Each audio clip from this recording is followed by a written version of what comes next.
Dear friends, I will also extend this by sharing the story of my introduction to steel structures.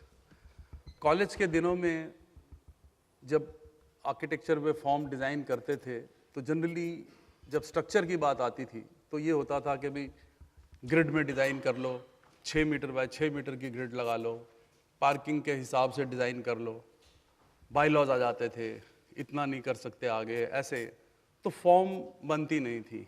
We used to get into trouble. Circular building thesis में design की तो टीचरों ने कहा fail कर देंगे, what is this, ये ऐसा हो नहीं सकता. तो that was the time. Industrial structures में स्टील का काम यूज होता था, but then it was very minimalistic.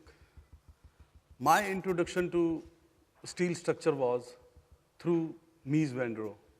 I went to Stuttgart in 1979 and worked with world-famous architect Benisch, who designed Munich Olympic.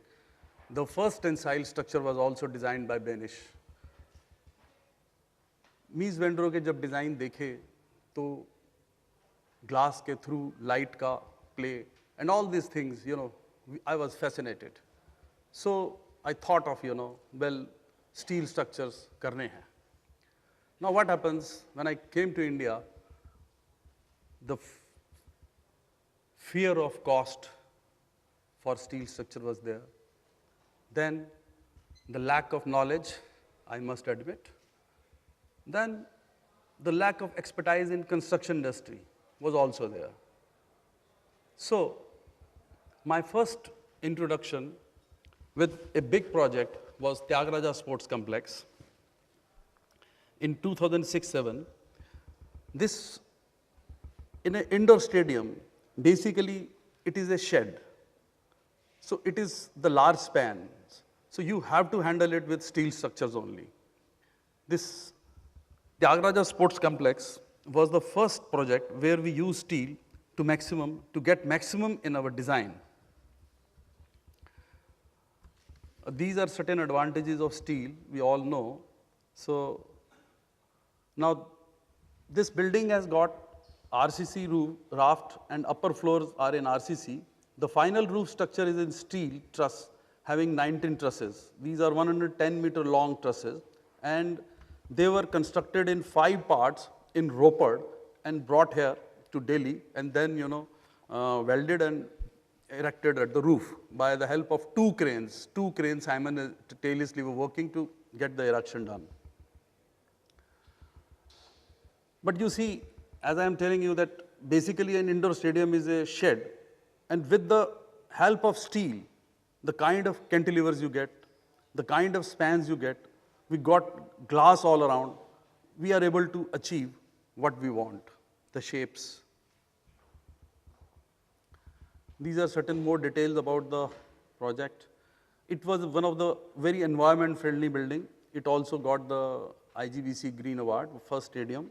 It had a 1 megawatt roof solar plant at that time in 2007, and siphonic system was used because drainage was not possible. This is another building. This is a sports complex at Agartala. It is basically the geometry is, a roof is walled shape, and there are 88 trusses, and the cantilever is roughly 35 meters long. This is the isometric view. This is another small stadium, but I would like to tell that in this, if you see, we are able to achieve with the steel the kind of shape we want, and also the shape matches with the economy. In the center where the size is required to be more, it is more. And we are matching our aesthetics also. This is another building. This is a university at Jalandhar for DAV. This was a simple building with a central courtyard in RCC, but in the facade we wanted something interesting. This we were able to achieve with steel structures. These are some of the LGFS structures, light gauge frame systems we have used This is DM office and registrar office in Delhi. The kind of interiors we are able to do in RCC works, we are able to do here also. So there is no much difference. This is one swimming pool, indoor swimming pool complex at Mansoori for IAS Academy. We wanted to achieve this form, so the steel was one of the best medium. Coming to the thing, recently we have started exploring steel for art. After various buildings in steel, we thought, let us use it as art. We have designed a 45-meter high sword in steel with SS cladding all around. We found the steel to be the best material, easy erection, no scaffolding, off-site construction.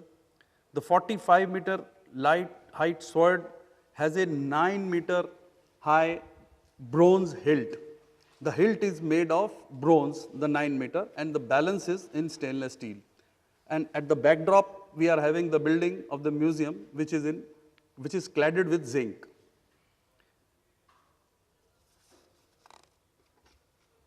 It was widely covered by the media. The people of Punjab in north, after Himalayas, have always been defending the country from invaders. Porus from Punjab was first to fight Sikandar, and after that, Sikandar's forces revolted, and Sikandar had to go back. Also, Maharaja Ranjit Singh, one of the formidable ruler of Punjab, it is because of him that we have got Leh today. Otherwise, it was part of China.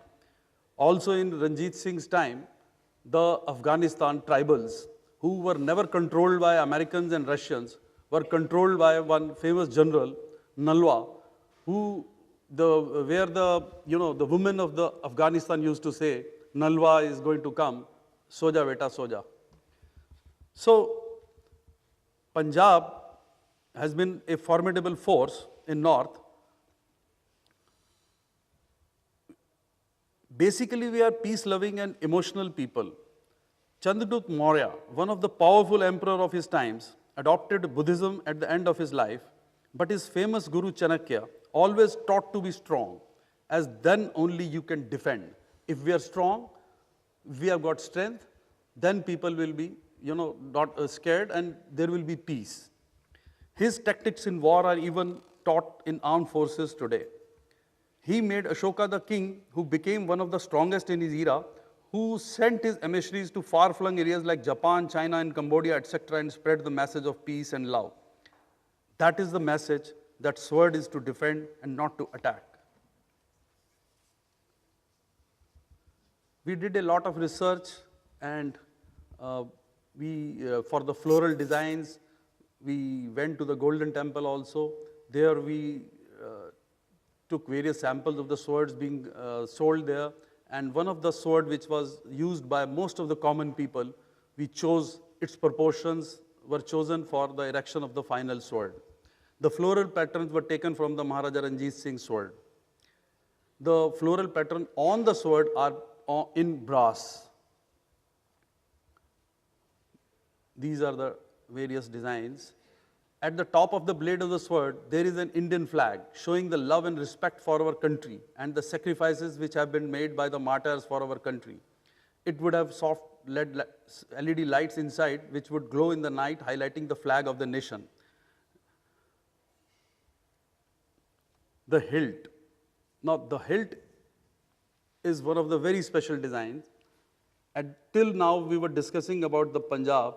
Now, by this, we have, Indian emblem has been added to the hilt. So this connects this sword with the entire nation. It also represents the heroes and Singhs of Punjab who sacrificed their lives for the motherland. It is the spirit of being always ready to sacrifice their lives. That is why they are called the lions.